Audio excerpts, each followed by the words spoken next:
Jai Gurudev. Let us start with the Guru Vandanam. Gurur Brahma, Gurur Vishnu, Gurur Devo Maheswaraha, Gurureva Param Brahma, Tasmai Sri Gurave Namaha, Tasmai Sri Gurave Namaha. Om. Today, let us try and understand more about the Guru Tattva, and then the relationship between the Guru and his devotees and disciples. In the Sanatana Dharma, the Guru is the center figure.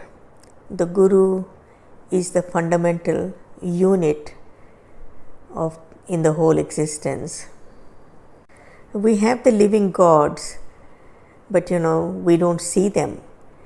But what is seen in the society and in the community is the Guru, and he really is the guiding principle of this whole Sanatana Dharma. He is the one who guides the whole society, starting from the kings to the pandits and all the varnas, and he's the guiding light who makes sure that this dharma continues, this Sanatana Dharma continues. So in essence, in Sanatana Dharma there was never an organized religion. There was only the Guru Sishya Sampradaya, or the Guru Disciple Sampradaya, Parampara.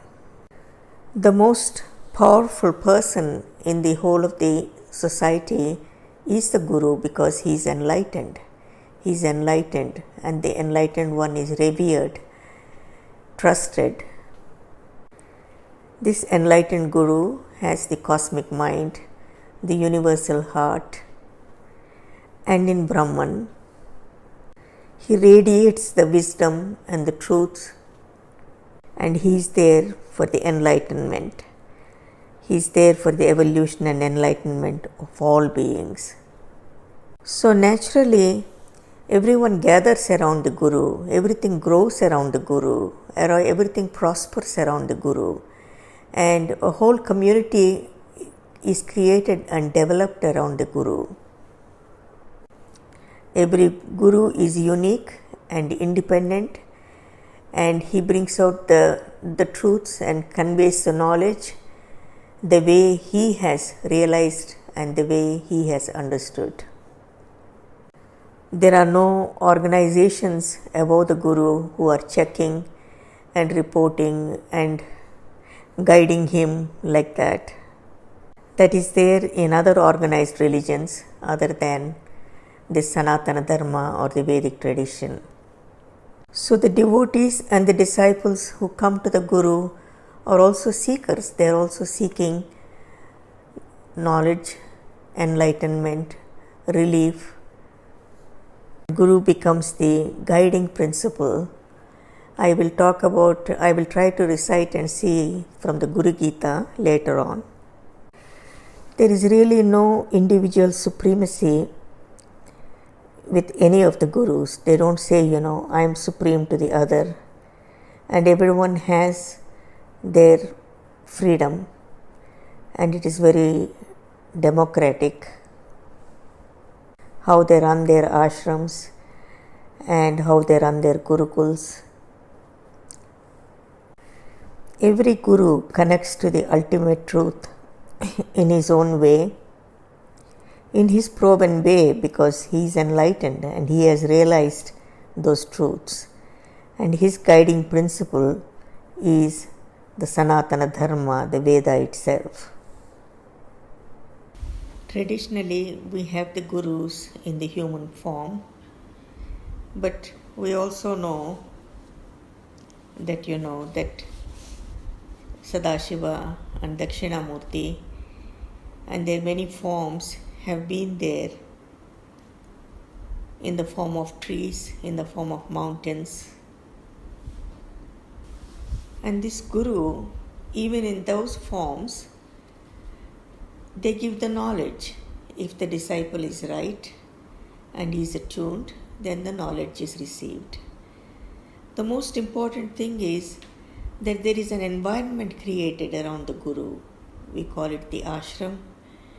There is the environment, that pure environment, the conducive environment that is created around the Guru in that space where it becomes easier for the disciples and the devotees to have purification, have the clarity of the mind, and evolve rapidly. So it is this enlightened being and the pure space around him that is what is really the most important thing in this Sanatana Dharma. And then how a Guru creates another Gurus. He really creates more enlightened people. That is what his goal is, to expand this enlightenment. So then everything in this Sanatana Dharma is centered around this Guru Sishya Parampara. Guru Sishya Parampara. If you take the whole of the history of the Vedic tradition, it is all about only Guru Sishya Parampara. A Guru giving the knowledge to another and creating another Guru, and that one giving the knowledge to another. And this is how it is. And they are all independent. They are not, that's why it is not an organized religion. It doesn't have any other governing bodies looking after it. The environment in these ashrams around the Guru is conducive to develop a discipline, a certain behavior, a certain attitude, and then a certain sacrificing attitude too, so that you are not just running after some things that are more pleasant or on running after the ragadveshas, but you're choosing something that is right and useful for your evolution and enlightenment. And this is where the Guru is the guiding light.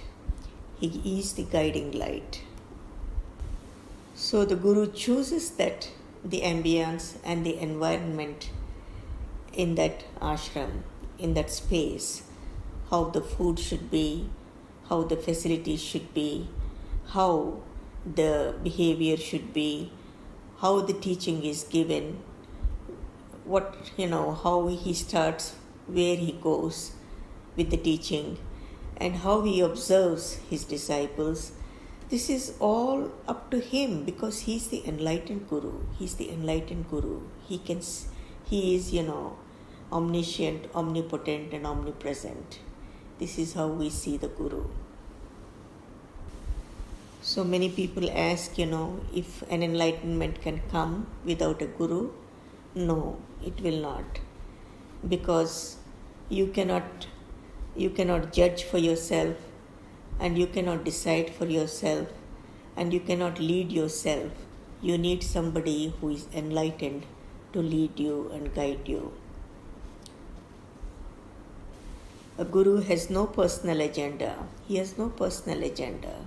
His whole agenda is only to enlighten you. So his love is unconditional, and it is the same for all, but how one receives it and how one gains depends on the disciple or the devotee. This kind of a vibrant environment, cannot be created by any organized religions. Any organized religions where, any other organized religions other than the Vedic tradition, or where some things that have sprouted from this Vedic tradition, like Buddhism, Jainism, etc. Other than that, they cannot create this vibrant environment for enlightenment. It is very difficult, because this enlightened Guru and the space around the enlightened Guru is not really there. I remember once I was in New York and there was this discussion going on, why there are so many enlightened people only in India and not elsewhere. And I think it is because we have this parampara. We have this parampara which is creating and producing enlightened people from generation to generation and time to time. And that is why in other organized religions, this is not given importance or whatever it is. So this parampara, this Guru parampara and Guru Sishya parampara is not seen. This is our strength, this is our greatness, and this is our pride. And we have to make sure this Guru Sishya parampara continues, these Gurukuls continue, the Gurukul schools continue, and these Gurukul schools also among the Pandits. And this is very important because you are producing the most intelligent and most refined human beings from these very enlightened spaces. I will continue on this. Jai Gurudev, Jai Gurudev. Om Guru Pyo Namaha. Jai Gurudev. I gave a series of talks when Sri Paripurnanandagiri Swamiji asked me to speak during the Chaturmasa Vratam that began with Guru Purnima celebrations in the year 2018 in Gandhinagar, Hyderabad. So these talks were on Guru and also on enlightenment. For many of you who are not familiar with my background and my relationship with Maharshi Malayala Swami organization, Malayala Swami is our family guru for 5 generations, and Sri Paripurnanandagiri Swamiji and Sri Asangananda Swamiji are my brothers. We belong to the same family. They remained in the Malayala Swami tradition and rose to the highest order in that organization. Pujya Sri Paripurnanandagiri Swamiji is the head of the ashram or the Pitadipati, and Pujya Sri Asanganandagiri Swamiji is the Uttaradikari now and will succeed Sri Paripurnanandagiri Swamiji as the next Pitadipati. I have chosen Maharishiji, that is Maharshi Mahesh Yogi Ji, as my personal guru and continue serving him and his vision. This is my destiny. As a householder, Maharshi's knowledge and teachings took me on this blissful path. We all three, who came from the same family, uphold our chosen gurus and uphold each other with great love and respect, just like the Trinity gods, Brahma, Vishnu and Maheshwara. We are indeed fortunate and we have deep gratitude to our enlightened grandmother who planted the seeds for our birth and evolution in this family. Jai Gurudev, Loka Samasta Sukhino Bhavantu.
Guru